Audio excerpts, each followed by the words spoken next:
Bienvenue dans les podcasts de l'Oasis à Manche. Bonjour à tous, j'espère que vous allez bien. Je suis super content d'être là ce matin devant vous. Et quand on priait au tout début, avant le culte, on ressentait vraiment cette joie et on avait vraiment la joie qui était présente d'être là ce matin et de pouvoir tous se réunir encore une fois. Et comme vous le savez peut-être, ceux qui étaient là dimanche passé, on fait une série sur le jeûne et on dit mais qu'est-ce que le jeûne et pourquoi le jeûne? On va voir différentes choses. Claudie, il a abordé plein de sujets intéressants la semaine passée. Soit vous pouvez revoir le culte, ou autrement on a fait des petites vidéos aussi sur Instagram et sur YouTube qui réexpliquent un peu les points, on va dire, essentiels qui ont été abordés. Du coup, moi aujourd'hui, on va parler un peu du pourquoi le jeûne. Et d'abord, j'ai identifié un peu deux pourquoi. Enfin, c'est David au cours à la HET, à chaque fois il nous dit, alors il y a le pourquoi, donc qu'est-ce qui fait qu'on jeûne, qu'est-ce qui fait qu'on en soit là, et le pourquoi, dans quel but on jeûne et quelle est la finalité. Et d'abord, dans le pourquoi est-ce qu'on jeûne, qu'est-ce qui fait qu'on jeûne, on va regarder un peu d'où vient le jeûne. Et honnêtement, on n'en a aucune idée. On ne sait pas trop d'où ça vient, quelle a été l'origine, parce qu'en guillemets, ce n'est pas un truc qui est aussi spécifique au christianisme ou de l'héritage judéo-chrétien. C'est quelque chose qui se fait dans les autres religions, que ce soit musulman, bouddhisme ou hindouisme. Et même pas besoin d'avoir une religion pour pratiquer forcément le jeûne. Après, le jeûne chrétien, c'est un jeûne aussi particulier où on verra par la suite, on met en place d'autres choses. Mais le jeûne même en tant que tel, on ne sait pas vraiment de quand il date et quand ça a été créé. Mais par contre, ce qu'on sait, c'est que ça se pratiquait à l'époque et Jésus l'a pratiqué lui aussi. Et il y a un élément qui est intéressant dans la Bible, on peut lire en Matthieu 6, verset 16.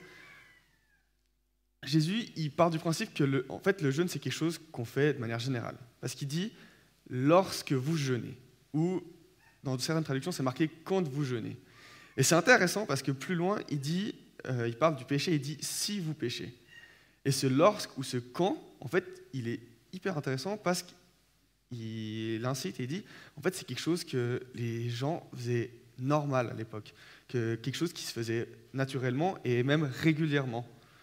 Et du coup, en fait, pour Jésus, c'est pleinement, on va dire, ancré dans la vie d'un juif à l'époque, et aussi maintenant, on va dire, dans la vie d'un chrétien. Et c'est quelque chose qui se fait, on va dire, occasionnellement, et c'est pas quelque chose de je vais dire spectaculaire, mais qui se fait ponctuellement à un seul moment, mais c'est quelque chose qui se fait régulièrement.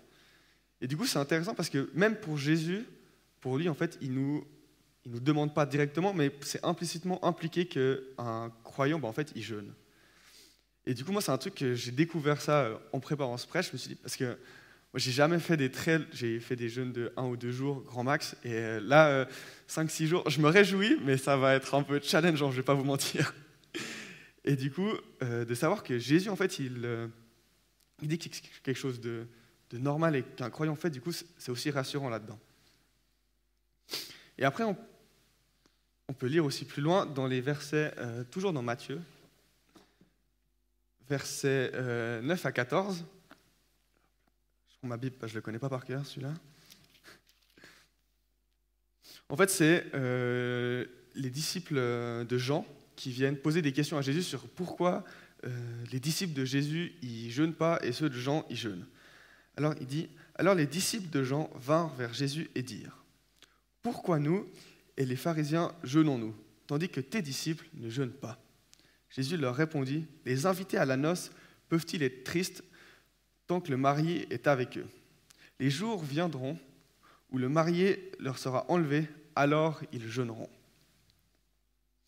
Et en fait, ces deux versets, ils résument parfaitement le jeûne, le pourquoi on jeûne, l'état d'esprit dans lequel on jeûne et entre guillemets, le but du jeûne. Et on pourrait croire que, d'abord, Jésus dit que tant que le marié est là, on ne jeûne pas. Ensuite, le marié part, on jeûne. Et ça pourrait faire office des 3 jours entre sa mort et sa résurrection. Et c'est à ce moment-là que les disciples y jeûnaient. Et en fait, on a de la peine, théologiquement c'est un peu compliqué à tenir, parce qu'à chaque fois que Jésus il fait allusion aux noces et au mariage, en fait c'est allusion à la fin, quand il reviendra. Et de plus, dans les actes, ça arrivait plusieurs fois que les disciples ils jeûnaient et qu'ils prenaient un temps de jeûne. Donc en fait, c'est pas le temps où Jésus n'est pas là, c'est pas que les 3 jours de sa résurrection, mais c'est toujours actuellement, c'est toujours d'actualité, on va dire ça comme ça. Et après, il nous explique aussi le pourquoi est-ce qu'on jeûne. En fait, c'est la présence de Dieu. C'est uniquement ça. Dans le sens où quand Jésus est là, il n'y a pas besoin de jeûner parce qu'on a la présence de Dieu, la présence de Jésus directement à nos côtés et on est directement à côté de lui. Donc le jeûne, il n'a pas d'utilité, en guillemets, on va dire ça comme ça, parce que Jésus ou Dieu est vraiment à côté et on est en communion, en communion directe avec Dieu. Et du coup, on n'a pas besoin de se rapprocher de Dieu parce qu'il est à côté. Et on voit que même les disciples de Jean-Baptiste, alors, qui connaissaient Jésus, mais qui n'étaient pas en lien direct avec lui, eux, ils pratiquaient le jeûne. Parce que peut-être qu'eux, du coup, ils n'avaient pas encore cette communion avec Jésus. Et après, ce verset nous donne aussi beaucoup dans l'état d'esprit du jeûne. Et en fait, c'est marqué, les invités à la noce peuvent-ils être tristes quand le marié est avec eux ? Ça voudrait dire que, en fait, le jeûne, il était accompagné d'une tristesse et quelque chose de triste. Et ça, c'est un héritage, on va dire, très juif, ou dans la religion juive, quand on voit dans l'Ancien Testament, tout ce qui tournait autour du jeûne, en fait, ça accompagnait pas mal de moments de tristesse. Ils pleuraient beaucoup sur leurs péchés, ils cherchaient la délivrance de Dieu, et ils exprimaient leur soif de Dieu aussi. Et pour ce culte, pour cette série sur le jeûne, Claude et Mathieu, ils avaient un livre qu'ils m'ont prêté. Et dans le livre, il y a une phrase, je trouve, qui résume assez bien cette pensée, entre guillemets, du jeûne dans l'Ancien Testament. C'était avant, lorsque les Juifs jeûnaient pour exprimer un désir, une aspiration ou une souffrance, ils ne s'appuyaient pas sur une réalité glorieuse d'un Messie déjà revenu. Et en fait, le jeûne, actuellement, on change complètement d'état d'esprit. Et on peut le voir dans la suite des versets, où il parle, mais personne ne coud un morceau de tissu neuf sur un vieil habit, car la pièce ajoutée arrache une partie de l'habit et la déchirure devient pire. On ne met pas non plus du vin nouveau dans de vieilles outres, sinon les outres éclatent. Le vin coule et les outres sont perdues, mais on met le vin nouveau dans de nouvelles outres. Le vin et les outres se conservent. Et honnêtement, la suite des versets, c'est ces 2 versets qui m'ont fait le plus réfléchir. Je me suis dit, mais qu'est-ce qui me parle de jeûne, d'outres, de vin et de morceaux de tissu ? Et honnêtement, je n'arrivais pas à comprendre le lien qu'il y avait. Et même au début, dans le livre que Mathieu et Claude m'ont prêté, ils en parlaient et tout, mais je ne comprenais pas vraiment. Et c'était dans la voiture, en allant à la HET, j'ai vraiment prié, Seigneur, je dis, mais explique-moi vraiment ce que ça veut dire. Et en fait, ce que je comprends, c'est un changement radical d'état d'esprit. Où on jeûnait avant sur nos péchés, dans la soif de quelque chose, et en attendant quelque chose. Et maintenant, en fait, on jeûne dans la gloire de Jésus-Christ.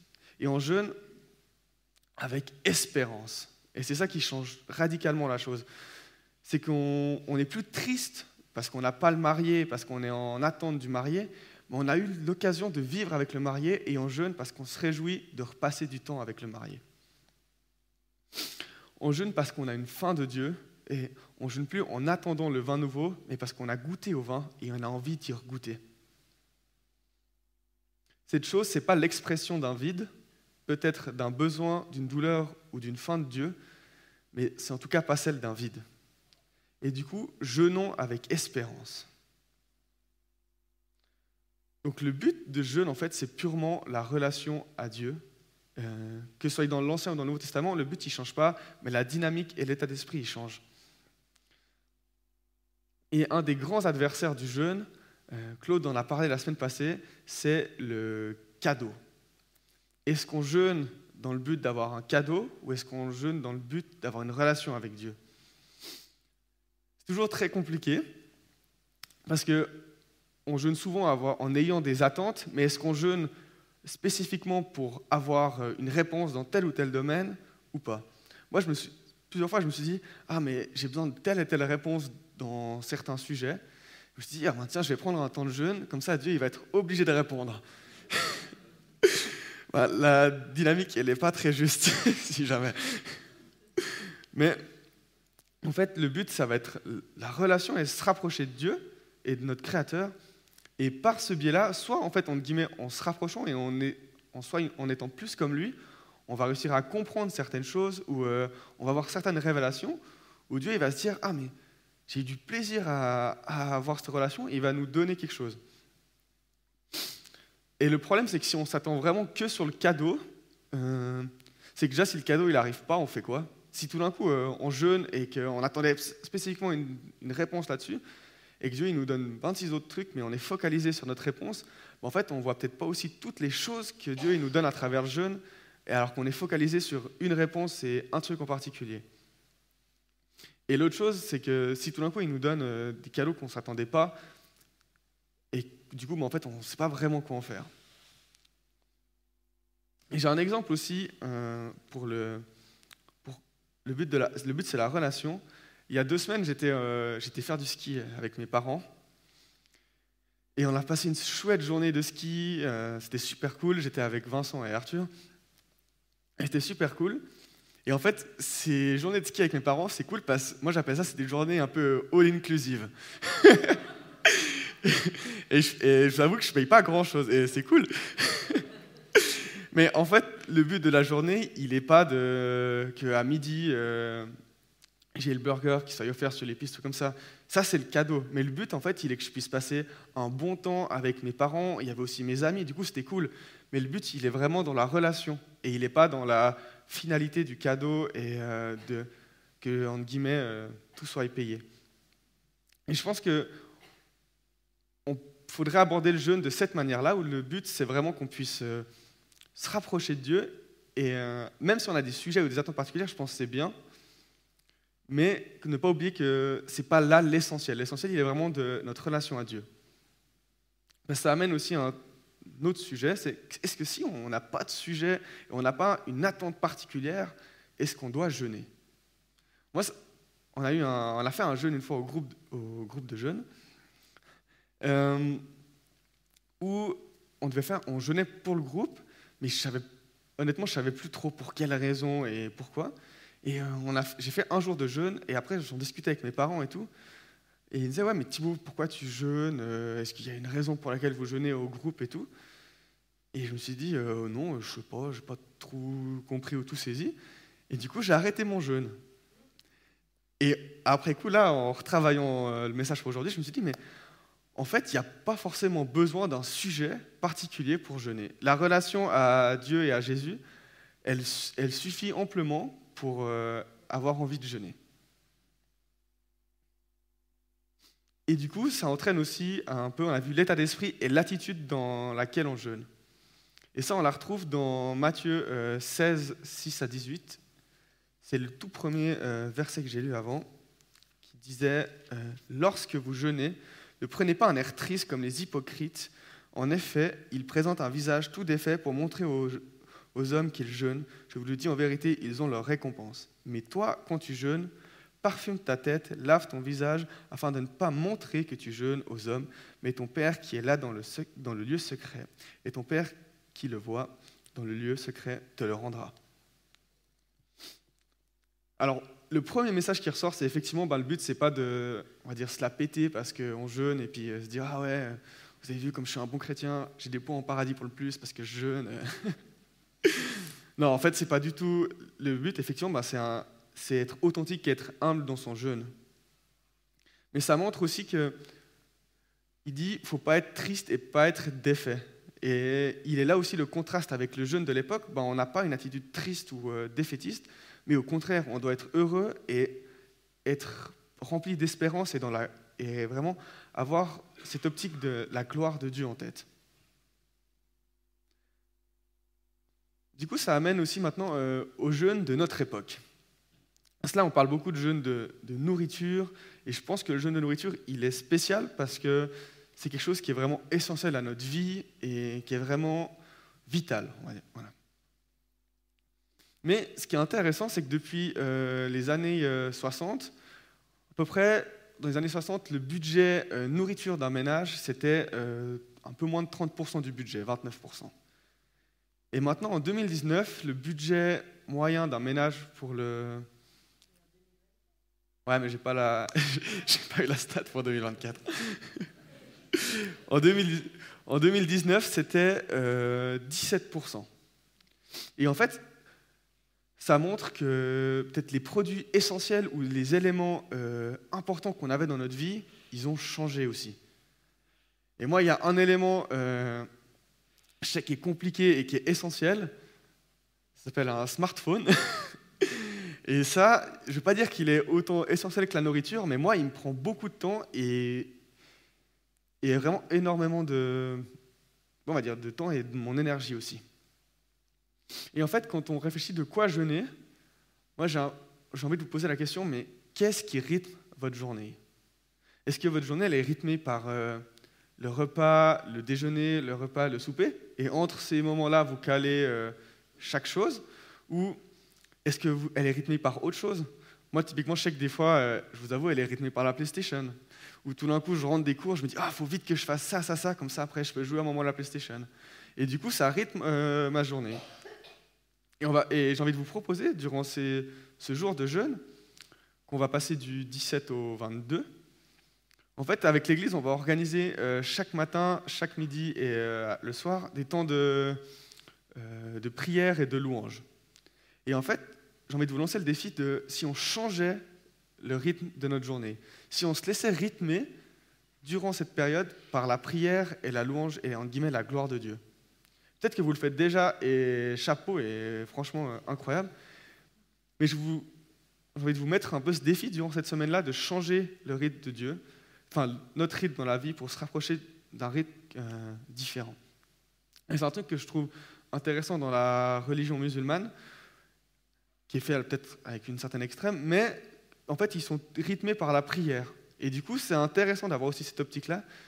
Est-ce que notre vie est rythmée par la prière? Est-ce qu'on se laisse rythmer, entre guillemets, par le rythme de Dieu?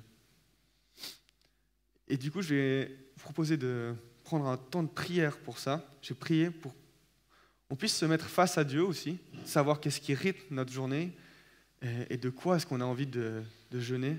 Et après, j'inviterai aussi l'équipe louange pour venir pour un chant. Papa, on a envie de se poser devant toi ce matin. Tu puisses venir nous parler aussi de savoir quels sont les éléments essentiels de notre journée et sur quoi on cale notre journée, notre semaine ou même notre mois. Et on a envie vraiment de te remettre ça là-dedans, que tu puisses venir nous parler aussi et nous travailler dans tout ce qui va venir et tout ce qu'on va vivre, qu'on puisse être à ton écoute sur les sujets de jeûne et les différents jeûnes que tu as envie qu'on fasse, papa. On te remet ça et on te remet encore toute la suite de cette période de préparation de jeûne et de ce temps de jeûne. Amen.